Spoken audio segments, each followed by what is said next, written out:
आइए देखते हैं वीडियो नंबर 98 गर्भज भाव पार्ट 2। गर्भज भाव और गर्भोत्पत्ति घटक संख्या में 6 हैं। ये आपको सब मैंने लास्ट वीडियो में बता दिया था। जिन्होंने लास्ट वीडियो नहीं देखी है प्लीज़ लास्ट वीडियो देख लें। तो इसमें बताने में थोड़ी सी यहाँ पे एक जो गलती हो गई थी, ये 19 जो आत्मज भाव हैं ये मैंने सुश्रुत के अनुसार बता दिए थे। तो ये सुश्रुत के अनुसार नहीं है, ये एक्चुअल में जो ये संख्या है ये कहीं चरक संहिता में मेंशन नहीं की हुई है। तो ये बाकी तो सब लोगों ने सेम ही गिने हैं। जब आत्मज भाव की बात आई तो कुछ एकाचार्यों ने, विद्वानों ने सुख दुख को 1 काउंट कर लिया है, इच्छा द्वेष को 1, धृति बुद्धि को 1। तो कुछ लोगों ने 19 मान लिए हैं और कुछ लोगों ने ये 22 मान लिए हैं। तो ये एक छोटी सी करेक्शन है। तो पहला इसमें अगर ये पूछा जाता है नंबरिंग तो मेरे अनुसार पहला ऑप्शन रहेगा 22 का, और उसके बाद अगर 22 नहीं होता है, किसने वैसे ही पढ़ के बना लिया है, तो दूसरा इसमें ऑप्शन लगेगा आत्मज भाव के लिए 19 का। तो ये सारी ही चीज़ें आप एक बार थोड़ी सी करेक्शन वहाँ पे कर लीजिएगा। तो सुश्रुत जी ने भी इनकी कोई एग्जैक्ट नंबरिंग नहीं बताई है। तो ये दोनों ही 22 और 19 चरक के अनुसार है। कुछ चीज़ें और देखते हैं। आत्मा को सत्वा से स्मृति द्वेष हो गया। तो एक कोड आपने याद रखना है, इसको आपको आगे मैं डिकोड करके बताता हूँ। आत्मा को सत्व से स्मृति द्वेष हो गया। सत्यारस जो प्योर रस है, सत्यारस उत्साहवर्धन करता है। तो ये भी कॉमन सी चीज़ है। सत्य जो प्योर रस होगा वो उत्साह का वर्धन करेगा, और आत्मा को सत्व से स्मृति द्वेष हो गया। तो ये बहुत हिट क्वेश्चन है, डिकोड करके बताता हूँ। स्मृति और द्वेष जो लक्षणा हैं वो आत्मज और सत्वज भाव के हैं। तो स्मृति अगर पूछा जाता है तो आत्मज और सत्वज बोथ लगेगा। द्वेष भी पूछा जाता है तो आत्मज और सत्वज बोथ लगेगा। इसी प्रकार अगर उत्साह पूछा जाता है तो सत्वज और रसज भाव। तो उत्साह सत्वज और रसज भाव दोनों में वर्णित है। तो ये कॉमन चीज़ें हैं, तो आपको मैंने बता दी। और एक आशा की बात आपको लास्ट वीडियो में बताई थी। तो आशा किस किस के लिए थी, जिन लोगों ने वीडियो देखा है वो कमेंट करके बताएंगे कि हर किसी को किस किस चीज़ के लिए आशा है। तो आशा, स्मृति द्वेष और उत्साह इनमें बोथ लगेगा। नेक्स्ट देखते हैं सत्वज भाव। तो रसापी, रसज, सात्म्यज और पितृज ये हमने वीडियो फर्स्ट में देख लिए थे। तो जिन्होंने नहीं देखे हैं वो वीडियो नंबर फर्स्ट देख लेंगे, और वहाँ पे जो आत्मज भाव में 19 के साथ सुश्रुत लिखा है उस सुश्रुत को हटा देंगे। वो 22 और 19 ये दोनों चरकानुसार ही हैं। क्यों हैं वो भी आपको मैंने बता दिया। तो सात्म्यज भाव, सत्वज भाव की बात करें तो ये कौन कौन से हैं। तो सत्व, देखो सत्य की बात की हुई है यहाँ पे। तो सच्चा, मोह से बात की है। सच्चा हमेशा प्यार चलता है ना आजकल, सत्व सच्चा। तो सच्चे प्यार से देखो बात की हुई है। तो सच्चे मोह में पहले क्या होता है, जो मोह करता है वो त्याग करने के लिए, बलिदान करने के लिए हमेशा तैयार रहता है। कि मोह से त्याग होता है, त्याग से अनिवस्थित्व रहता है, और एक मोह में उत्साह और शौर्य भी दिखाना पड़ता है। कि कहीं कुछ गड़बड़ किया है तो उसको अंडर कवर करने के लिए उत्साह और शौर्य भी दिखाना पड़ता है, और साथ में कुछ अन्य फैक्टर्स भी रहते हैं। ये सारी ही चीज़ें जो वर्णित हैं वो सत्वज भाव में हैं। उसके बाद में मोह के बाद किसमें बताया, ये मात्सर्य, मार्दव, मार्दव और तक्षण्या। देखो मृदु और तीक्ष्णता, और ये सारी बातें कितनी हैं, गंभीर हैं। तो मात्सर्य है ना, मात्सर्य, मार्दव, तक्षण्या और गंभीर्य। और तीसरी बात आती है मोह के बाद, मोह मात्सर्य वाली सीरीज आ गई। और भक्ति की बात करें तो भक्ति, शील, शौच, द्वेष, स्मृति और शौर्य। तो इसी ऑर्डर में अगर आप याद रखेंगे तो आपको याद रहेंगे। और भ वाली भक्ति आ गई तो भक्ति के साथ और क्या आ गया, भय, क्रोध और तंद्रा। तो ये 4 सीरीजें आपको ऐसे ही याद रखनी है। सत्व जो आप याद कर लेते हैं तो पितृज आपको मैं ट्रिक बता दूंगा। और आत्मज भाव जो हैं, आत्मज भाव में आप 2-4 चीज़ें याद रखेंगे और बाकी आपको सारी ही वहाँ पे रह जाएंगी। तो ये याद रखना है आपने, मोह, मोह के साथ त्याग जुड़ा होता है और त्याग के साथ अनविस्तित्व हो जाता है, ठीक है। और उसके में उत्साह और शौर्य की जरूरत होती है और साथ में अन्य भाव भी जुड़े रहते हैं। और साथ में देखिए आप, मोह के बाद नीचे आ गया मात्सर्य, मार्दव, तैक्षण्य और गंभीर्य। और इसके बाद में भक्ति, शील, शौच, द्वेष, स्मृति, शौर्य। तो भय, क्रोध, तंत्रा, ये शौर्य देखो यहाँ है, इस चीज़ का ध्यान रखेंगे। और सत्व को आत्मा से स्मृति द्वेष हो गया, तो स्मृति 2 जगह आएगा, द्वेष भी 2 जगह आएगा, ठीक है। नेक्स्ट देखते हैं, मातृज भाव की बात करें तो मातृज भाव जो है, माता के क्या होती है, डिलीवरी होती है। तो डिलीवरी के पहले माता का लोहित सॉफ्ट नाभि की त्वक से जाता है या बहता है। तो डिलीवरी के पहले माता का लोहित मीन्स रक्त, सॉफ्ट नाभि की त्वक से बहता है। अम्बिलिकल कॉर्ड के थ्रू बच्चे को ब्लड जाता है, सारी पता है आपको। तो डिलीवरी के पहले माता का लोहित सॉफ्ट नाभि की त्वक से जाता है। तो ये जो हैं मातृज भाव के अंडर आए हैं। तो मातृज भाव के अंडर देख लेंगे, एक तो लोहित, रक्त, नाभि और त्वक। तो ये बहुत इंपॉर्टेंट है। पितृज और मातृज भाव मोस्टली काफ़ी बार क्वेश्चन यहाँ से पूछे गए हैं। लोहित भी कई बार पूछा गया है, तुक्का नहीं लगता है। तो इसमें डिलीवरी के पहले माता का लोहित सॉफ्ट नाभि की त्वक से जाता है।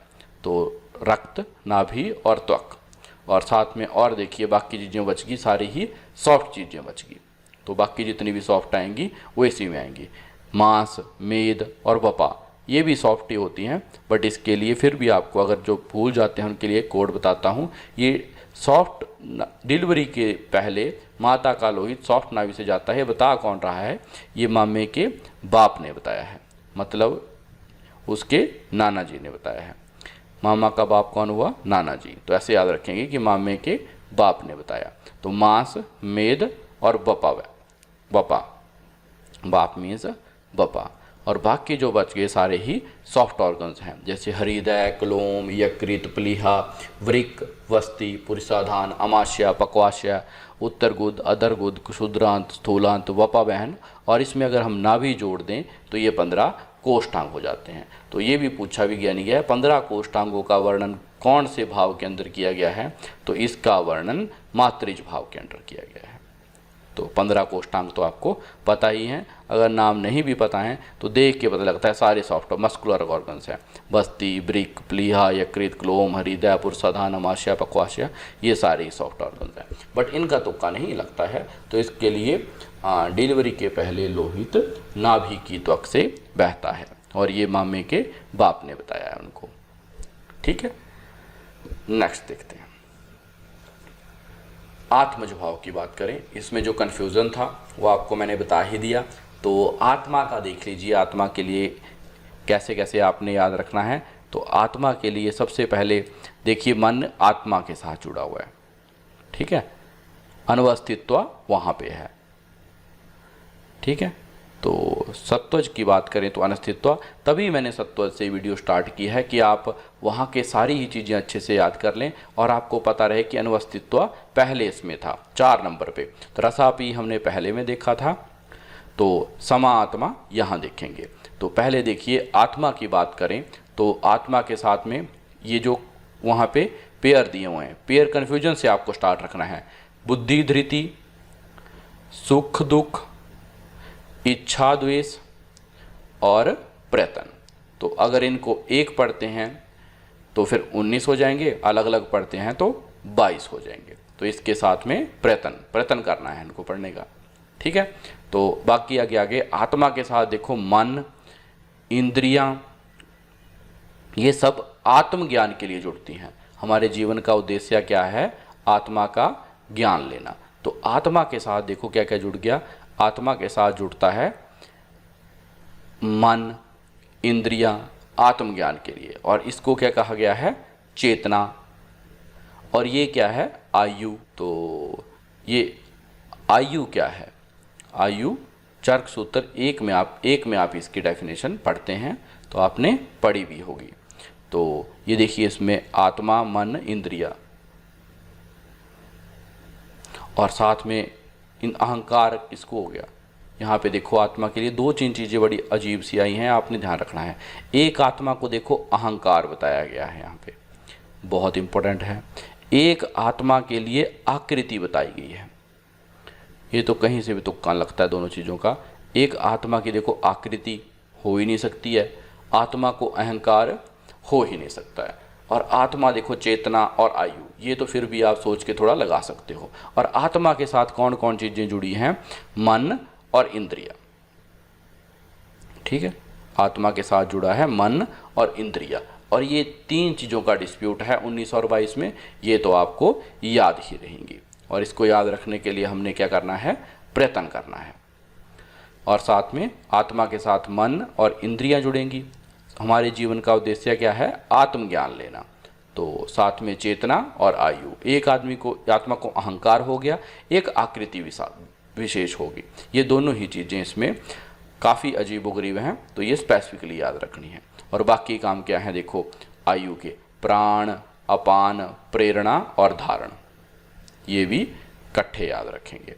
और स्वर विशेष और वर्ण विशेष, ये तो मैंने आशा आपको बताई थी कि आशा किस किस की थी? एक स्वर की, एक वर्ण की। तो यहाँ से आशा पकड़ा जाता है। तो बाकी विभिन्न योनियों में पैदा होना, आत्मा आपको पता ही है मरती नहीं है, एक इंसान के शरीर को छोड़ती है, दूसरे योनि में प्रविष्ट कर जाती है। और स्मृति, आत्मा को सत्वा से स्मृति द्वेष हो गया, तो स्मृति आपको वहाँ से याद रखना है। द्वेष ये ऊपर दिया है, ये बोध में लगता है। तो स्मृति, आत्मा का सत्ता से स्मृति द्वेष हो गया, तो एक यहाँ से याद रखना है। तीन ये पेयर हो गए, प्रयत्न के साथ याद रखने हैं। आत्मा मन और इंद्रिय के साथ जुड़ती है, आत्मज्ञान इसका हमारे जीवन का लक्ष्य है। और साथ में चेतना और आयु, और साथ में प्राण, अपान, प्रेरणा, धारणा, आकृति विशेष, स्वर विशेष, वर्ण विशेष, और विभिन्न योनियों में पैदा होना, और अंततः स्मृति। तो ये ऑर्डर जोड़ा मेन बुक से मैंने थोड़ा चेंज करके अपनी सुविधा अनुसार बनाया है। तो अगर आप श्लोका याद कर सकते हैं तो श्लोका याद कर लीजिए, और जिन लोगों को वो क्रम पसंद है वो फॉलो कर सकते हैं। और बाकी जो थोड़े, जिनकी मेमोरी मेरी तरह थोड़ी कम है, वो ये थोड़ा टेक्निक वाला पोर्शन याद कर सकते हैं। तो इसमें सत्वज आपको पहले मैंने बता दिया। सत्वज वहाँ पे बीच में आपके लिए, जी के लिए मातृज बता दिया, और मातृज ने बता दिया कि डिलीवरी के पहले रक्त नाभि की त्वक से बह रहा था। और ये सारी ही चीज़ें जो है माता वाली किसने बताई कि कहाँ से त्वक डिलीवरी वाली? स्वर और वर्ण संपत आशा की बात आपको बताई थी, यहाँ पे एक हिंट भी दे दिया है। तो गर्भज, क्वेश्चन आंसर कुछ देख लेते हैं। गर्भज और गर्भोत्पत्ति घटक कितने हैं संख्या में? 6। और रसापी समा आत्मा का 6, 8, 10, 18, 20, 22, और 22 के साथ 19 का डिस्प्यूट है। चर्क के अनुसार ही दोनों बताए गए हैं। तो प्राणानुबंध, रस के लिए आपको मैंने कोड बताया था, रस से शरीर की, वो वाला कोड आपको याद होगा। तो वो वाले कोड से प्राणानुबंध सबसे पहला कोड बताया था। तो रसज भाव। सिरा, धमनी, स्नायु, तो हार्ड, सिर, धन, धनी, मनी और सन, सारी ही चीज़ें आपको किसके लिए बताई थी कि हार्ड सिर, पिता का सिर ऊंचा रहेगा जब सन के पास मनी अच्छा होगा। तो ये है पितृज भाव। नाभि की बात करें तो नाभि से ब्लड किसका बह रहा था? माता का। अमाशय की बात करें तो अमाशय, पक्वाशय, स्थूलांत, बृहतांत, सारी ही चीज़ें आपको सॉफ्ट ऑर्गन्स किस में बताए थे? मातृज में। अस्थि की बात करें तो हार्ड ऑर्गन्स कहीं पे बताए थे आपको मैंने सारे? पितृज में। मन की बात करें तो मन आपको मैंने बताया कि मन, इंद्रिया, आत्मा, ये सारी ही चीज़ें मिलके क्या कर रहे हैं? आत्म के लिए काम कर रहे हैं। आयु बताया, चेतना बताया, आत्मज्ञान की बात की। तो ये सारी ही चीज़ें कहाँ आ रही हैं? आत्मज में। आयु की बात करें तो आयु भी आपको मैंने याद होगा कि आयु का वर्णन कहाँ किया? आत्मज में ही किया। और इसके कर्म जो आपको आगे और बताए थे, सारे वायु के कर्म, वो भी याद होंगे। इंद्रियों की बात करें तो इंद्रियां कहाँ जुड़ रही थी? आत्मा के साथ में। आकृति विशेष की बात करें तो आकृति का डिस्प्यूट कहाँ है? आकृति किसकी नहीं होती है? आत्मा के लिए। इसमें भी तुक्का कोई नहीं लगता है, बहुत इंपॉर्टेंट है, याद रखना है। मेधा की बात करें, सुश्रुत जी ने बताया है, ये आपको मैं याद करवा देता हूँ, सात्मज भाव के अंडर बताया है, इसको आप स्पेसिफिकली याद रखें। आरोग्य की बात करें तो आरोग्य के लिए पता होगा आपको, आरोग्य किसने बताया है? सात्मज भाव की बात की हुई है। हानि की बात करें तो सुश्रुत जी के अनुसार हानि रसज भाव में बताई है। रस की वृद्धि और क्षय, वहाँ से हानि लिया हुआ है, तो रसज भाव के अंदर आती है। सुश्रुत अनुसार 2 देख लेते हैं। आत्मज भाव की बात करें तो जहाँ डिस्प्यूट था 19 बता दिया था मैंने, नहीं थे, तो ये आत्मज भाव सुश्रुत के अनुसार देखें तो इंद्रियां, एकादश इंद्रियां, ज्ञान, विज्ञान, आयु, सुख दुख इत्यादि, ये सभी हैं आत्मज भाव। तो ज्ञान विज्ञान को थोड़ा यहाँ पे आप याद रखेंगे, इन्होंने अलग से ऐड किया है। तो बाकी तो हमने यहाँ पे पढ़ा ही है, इंद्रियां भी, आयु भी, सुख दुख सारे ही पढ़े हैं, बट ज्ञान और विज्ञान और ऐड कर दिया। तो ज्ञान विज्ञान हमारी आत्मा की नॉलेज के लिए ज़रूरी है। सात्मज भाव की बात करें तो इन्होंने आरोग्य, बल, वर्ण, वीर्य और मेधा, यहाँ पे सात्मज में आप और याद रखेंगे।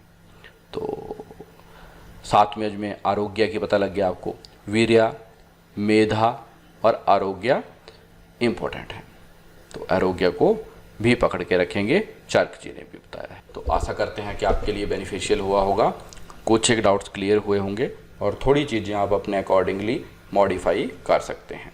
जय हिंद, जय भारत, जय आयुर्वेद।